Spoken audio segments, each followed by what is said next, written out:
Hey everyone, welcome to The Explainer. Today, we're unpacking a really fascinating tension right at the heart of New York City's public safety debate.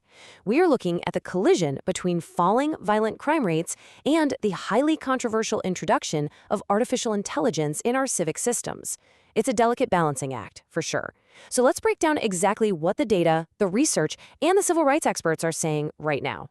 Okay, here's our roadmap for today. We're going to start with the public safety paradox, move into the AI double-edged sword, look at the federal retreat and local burden, examine NYC's complex crime picture, explore the GoVia blueprint, and finally, lay out the rules for responsible tech. So this brings us to a massive, really fundamental question. Can technology help without deepening the very injustices it claims to solve? It's a profound paradox. You see, the debate among experts and civic leaders isn't really about whether tech can help us anymore. It's already here, it's operating in our cities. The debate is entirely about how it's applied and whether it can actually be deployed impartially to protect everyone without bias. All right, let's jump right into Section 1, the public safety paradox. To really wrap our heads around the present moment in New York, we absolutely have to look at two powerful, totally opposing forces currently shaping the city's approach to safety. On one hand, we are seeing these historic, headline-grabbing drops in violent crime. It's an undeniable relief for residents. But directly countering that, there is rising public anxiety over the fairness, accountability, and the limits of AI tools that are operating quietly in the background of our daily lives. We're caught right in the middle of these two realities. We desperately want safety, but we are absolutely demanding fairness. Which leads us to Section 2, the AI double-edged sword. So when we look at the actual evidence surrounding AI in the criminal justice system, a really stark dichotomy emerges.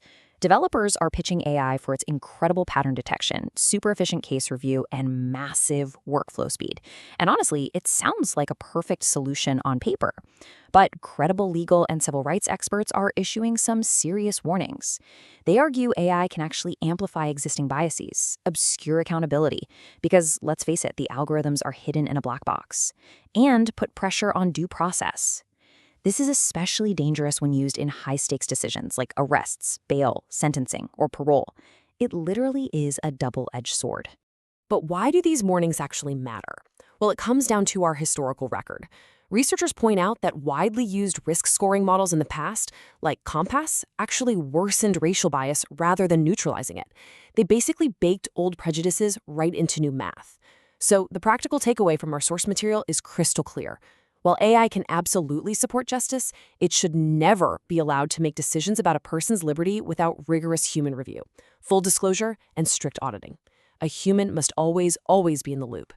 Moving on to Section 3, federal retreat, local burden. Let's shift gears for a second and look at how recent federal policy changes have impacted our cities. 75%. Let that sink in for a second. It's a staggering statistic. Under the Trump administration, there was a sharp reduction in federal civil rights oversight of local police departments. Reports indicate that the DOJ's Civil Rights Division lost roughly 75% of its career attorneys, and they significantly scaled back their pattern or practice enforcement. The administration framed this approach as freeing cities up, allowing them to unleash high-impact police forces without federal interference. Now, the fallout from that federal retreat is massive.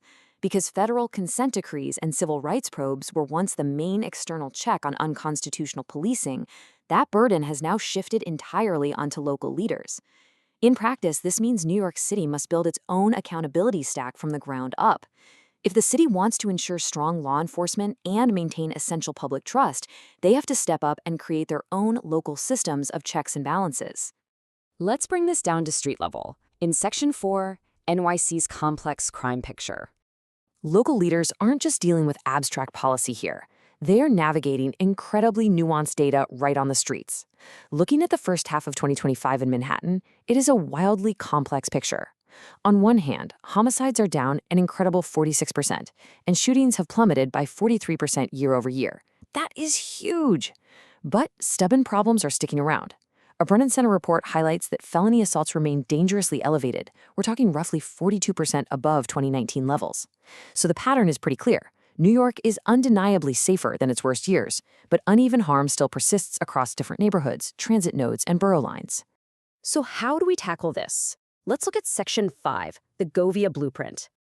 To address these localized, complex crime spikes and actually build that local accountability stack we just discussed, a new civic safety platform called GoVia has been proposed. Taking a look at the proposed interface, you'll notice specific modules for things like mental health and wellness, legal aid, and a really interesting community commendation feature called Highlight a Hero.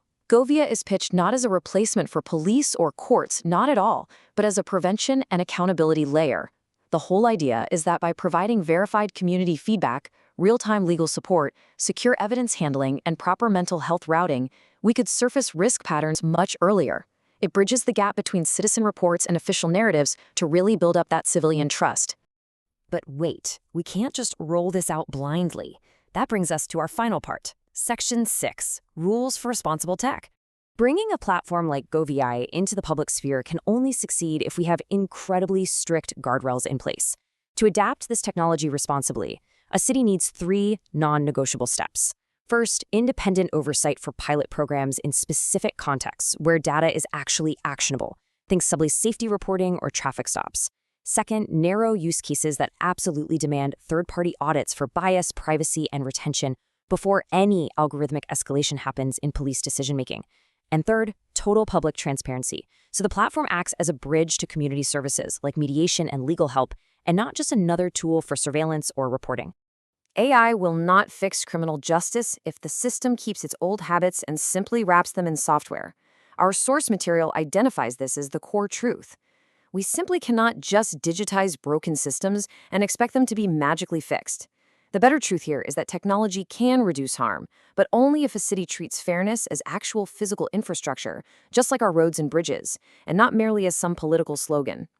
Which leaves us with this final, incredibly critical question to ponder. Will New York City use technology like GoVia to respond smarter, see trouble earlier, and document power honestly? Or will it just wrap those old habits in new software? That, right there, is the defining public safety question of our time. Thank you so much for joining me for this explainer. I really hope this deep dive helped clarify such a complex issue. Keep asking questions, keep looking at the data, and keep learning.